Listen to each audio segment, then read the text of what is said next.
Hi, my name is Angel and welcome to my channel. It is already June, which is absolutely crazy, but it is the perfect time to give some summary thriller and horror book recommendations. So I've got 9 books to recommend today.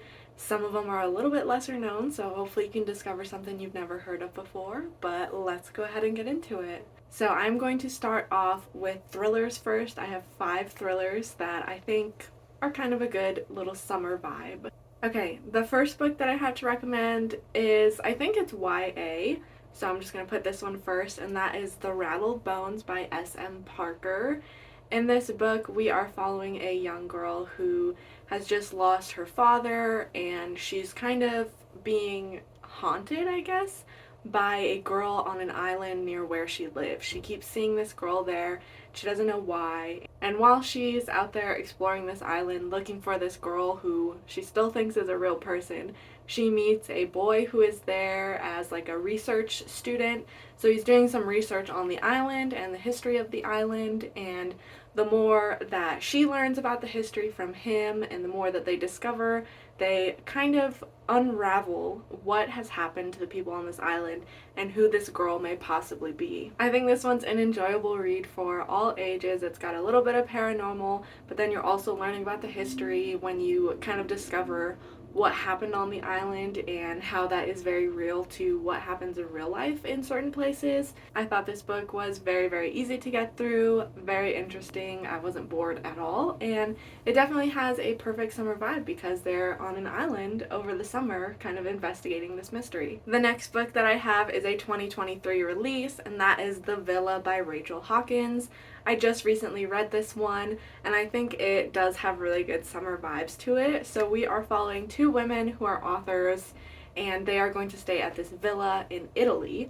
But then we also get a dual timeline in the 70s where there was a group of people that stayed there, some musicians and some girls that they brought with them, and something happened.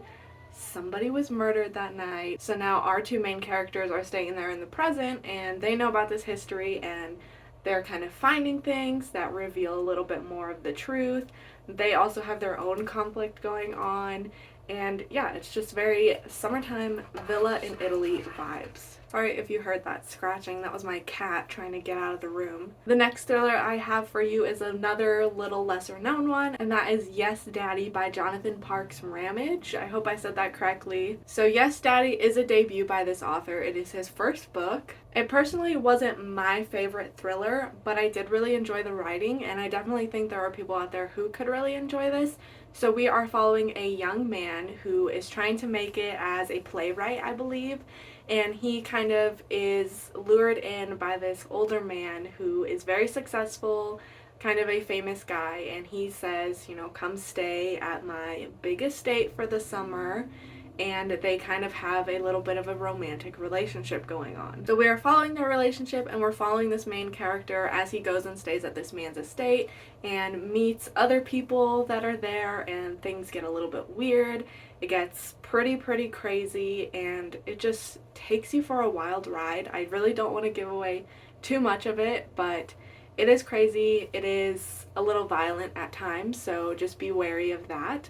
But like I said, a debut from an author, LGBT representation if that's what you're into, and very summertime vibes because it takes place over the summer. They're always out lounging by the pool in this book, so definitely a good one for June. The next one I have is The Lying Game by Ruth Ware. This is one of the first books that I read by her, and I really enjoyed it. So in The Lying Game, we start off with a woman who lives near this coast, and a dog goes in the water and finds something that may or may not be a part of a dead body. So she ends up calling her friends and asking them to come back to her house and stay with her, because just a little ways from there is a boarding school that the 4 of them all went to when they were younger. And while they were at this school, they played the lying game, which involved them to lying to various people, teachers, other students at this school, but the one rule was that they couldn't lie to each other.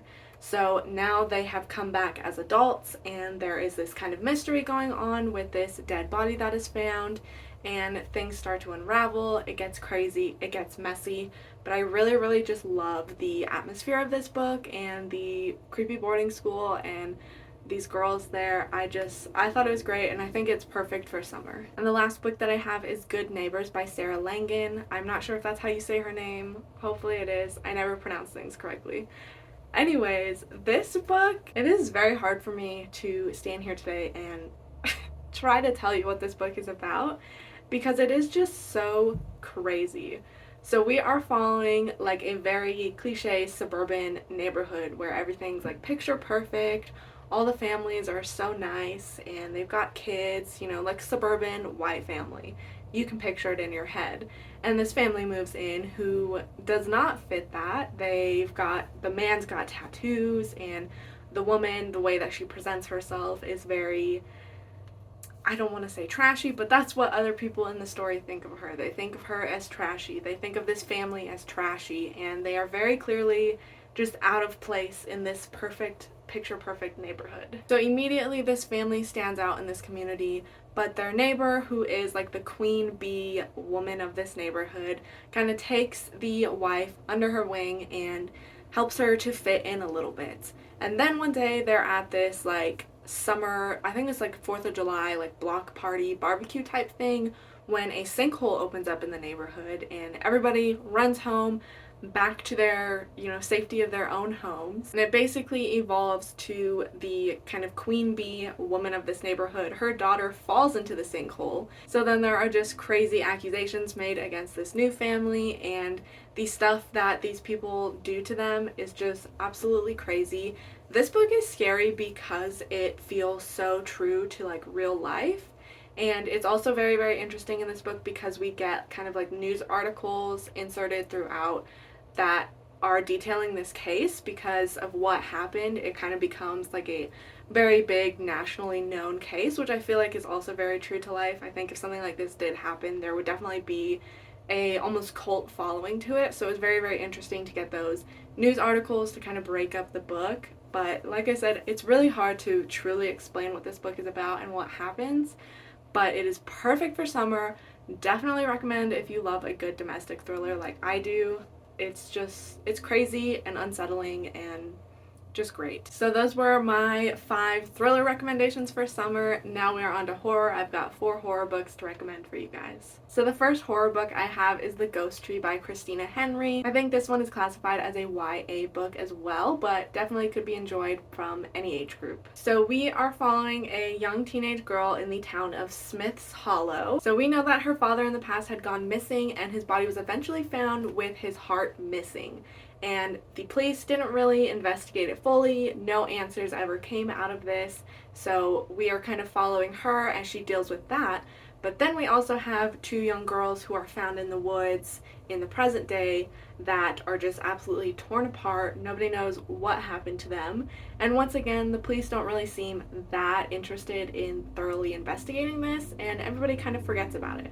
So now we're following this teenage girl as she tries to solve the mystery of this and what is happening like in these woods where these girls were found, where her father was found, and she really tries to get to the bottom of it. What is the dark secret in Smith's Hollow? So this one, I think you could kind of say has a little bit of a fantasy twist, just the way things play out, but I would definitely recommend it if you are a fan of just weird mysteries and things happening in the woods, because I am, and I really enjoyed this book. Now that I think about it, 3 out of 4 of the horror books that I'm recommending have to do with like things in the woods, so clearly that's my vibe. If you're similar to me, then hopefully you'll like some of these.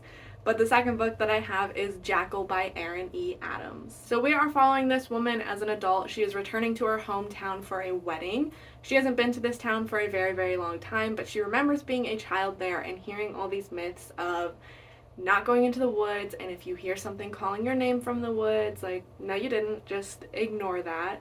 And every June, around the same time, a young black girl in this town went missing, and none of them were ever found. So being back in the town for this wedding, of course, another young black girl goes missing, and she has a personal relationship to this girl. So we are following her trying to find this young girl, but then also having these memories of what happened in the past when she was a child, all these other girls that went missing, and really why she left this town in the first place.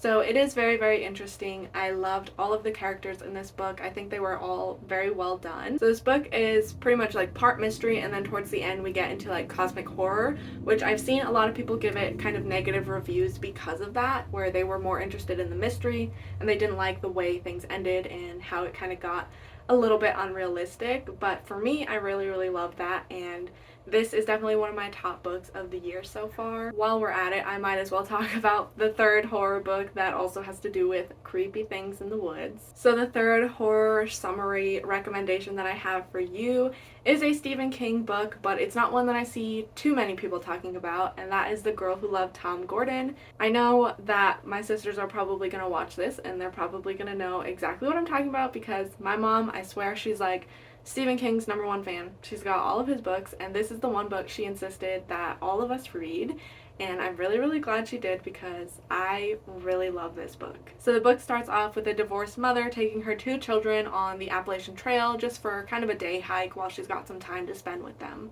One of them is a 9-year-old Trisha, and she ends up getting lost on the Appalachian Trail. So basically throughout the entire story, we are following this 9-year-old as she is trekking through the woods, trying to find civilization, but unknowing to her, but knowing to the reader, obviously she is just getting further and further and further away from where they are actually searching for her. So even though we are following just this one girl in kind of pretty much the same setting the entire time, Stephen King does a really good job of bringing in so many creepy elements and so many real life elements, and you really truly feel for this girl. Like, she is 9 years old and she's stuck out there all alone, and that is why the book is called The Girl Who Loved Tom Gordon, is because her favorite baseball player is Tom Gordon. So on these nights where she's alone and completely hopeless, she just thinks of Tom Gordon and imagines that he's there, and it kind of helps her and kind of motivates her in a way to picture somebody that she really looks up to. And it is just a very interesting aspect of this story and is very, very true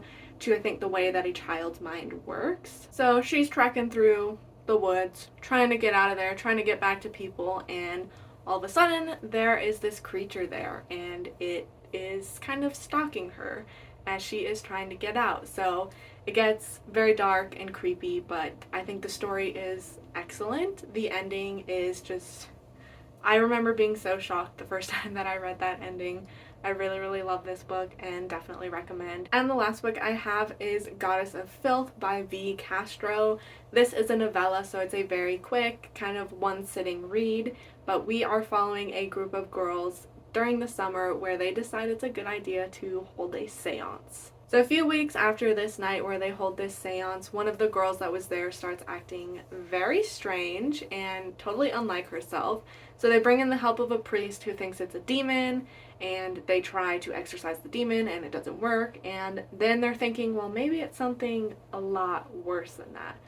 Much darker, ancient evil. So now they have to figure out what possessed this woman, how to get her back. Like I said, it's just a short, quick read. We're following a group of friends as they fight to get their friend back from this thing that possessed her. So those are the 9 books that I have to recommend that are thriller slash horror kind of summer vibes reads. If you have read any of these, definitely let me know. If anything seems of interest to you, definitely let me know. And thank you so much for watching.